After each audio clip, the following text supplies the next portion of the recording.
Spoiler alert, a 2-word warning that we're about to ruin the end. But sometimes, spoilers can be worthwhile.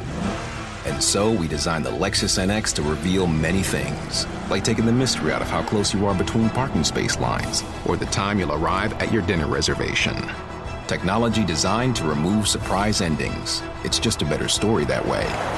Click the banner to discover more. Experience amazing at your Lexus dealer.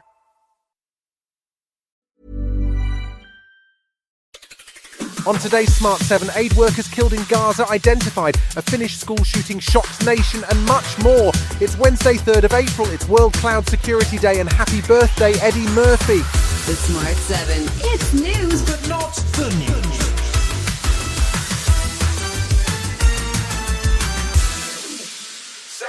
The 7 aid workers who were killed by drone strikes in Israel have now been named. They include 3 Britons, James Henderson, James Kirby and John Chapman, who all worked for the security team for the World Central Kitchen charity.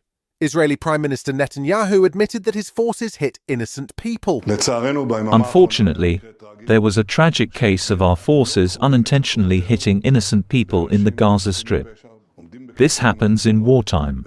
We are thoroughly looking into it. Prime Minister Rishi Sunak held a call with the Israeli PM on Tuesday evening and demanded a thorough and transparent independent investigation.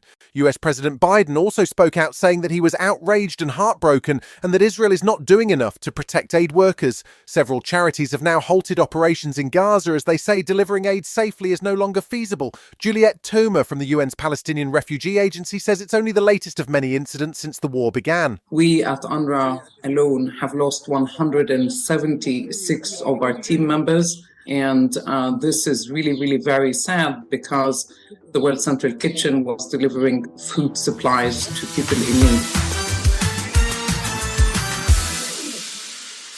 Tory politicians and BBC local radio don't seem to mix well, with both Rishi Sunak and Liz Truss having unfortunate incidents at the sharp end of local journalism. Undeterred, Rishi set out again on Tuesday, making an appearance on BBC Radio Tees, which serves Teesside, County Durham and North Yorkshire. Presenter Amy Oakden had asked her listeners what questions they wanted the PM to answer, but he definitely misread the room. When will there be a general election? I've answered that question many times in the last few weeks. So when will be the general election? Can you give us a date on BBC Radio Tees this morning, Prime Minister? No. Why not? Why is that funny? Sorry. Why are you laughing about that? He got a similar question on BBC Newcastle, which he also failed to answer, none of which is helping to give an impression of a leader in control. In fact, Labour have now launched a Cost of Chaos website, which is busy tracking the amount of money wasted by the ongoing U-turns in government, including the HS2 cancellation. Kay Burley didn't seem too impressed, however, when she grilled Labour's Pat McFadden. The Prime Minister could have had an election on the 2nd of May. He's had 4 years plus since the last election. And what's the point of waiting another 6 months? What is the purpose of it? Well, why did God try to do it?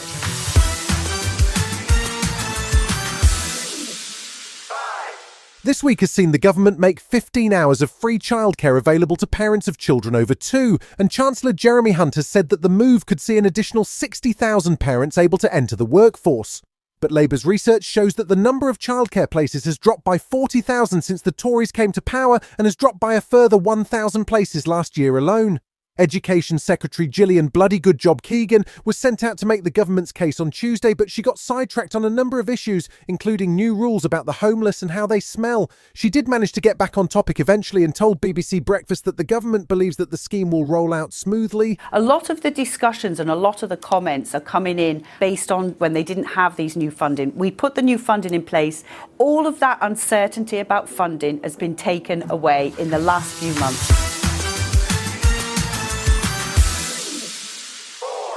There was a shocking incident in Finland on Tuesday which saw 1 child killed and 2 more injured in a school shooting in the city of Vantaa, which is to the north of the capital, Helsinki. All of the children involved were aged 12, and the suspected shooter, also aged 12, who fled the scene, was later arrested by police and placed in the care of social services. The child who was arrested was carrying a gun, which is believed to belong to one of their relatives. Finland is a country with widespread gun ownership, but while guns are strictly licensed, anyone aged over 15 can apply for a permit to use someone else's weapon. A national day of mourning has been declared on Wednesday, and local journalist Vil Eklund says questions will need to be asked about how this happened. Of course, this maybe will raise some questions about our gun regulation, but we have a very strict gun policy. I believe that in this case, thinking about how this relative of this kid had his guns stored. Still to come on today's Smart 7 honours even in a London derby, and Steve Martin gets ready to reminisce right after this. Welcome back.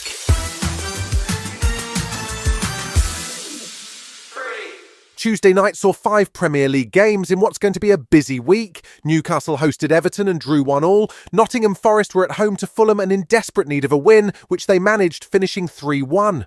Crystal Palace travelled to Bournemouth and came away with a 1-0 loss, while Wolves were in Burnley and drew 1-1. At the upper end of the table, West Ham welcomed Spurs for a London derby, which ended level after a tight game. Tottenham manager Ange Postecoglou was sounding pretty philosophical after the 1-1 result. Both teams sort of left it all out there, particularly when you think of the short turnaround. And, we're obviously disappointed not to win, but, it's a tough place to come to and win, so we'll take it.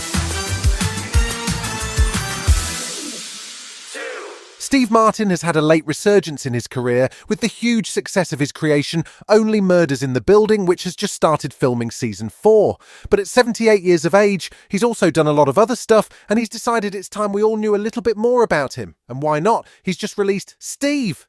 It's a new 2-part documentary on Apple TV+, which looks back on his long career in comedy and movies. Steve spoke on the red carpet and he says he was inspired by another legend to put his story together. The idea that anybody's interested is a nice thing, but I remember going to an event honoring Clint Eastwood, and I just looked and said, wow, this guy has done so much. And I sort of feel this is maybe the appropriate time to do something. I've done a lot, whether it's good or bad, I don't know, but I've done a lot.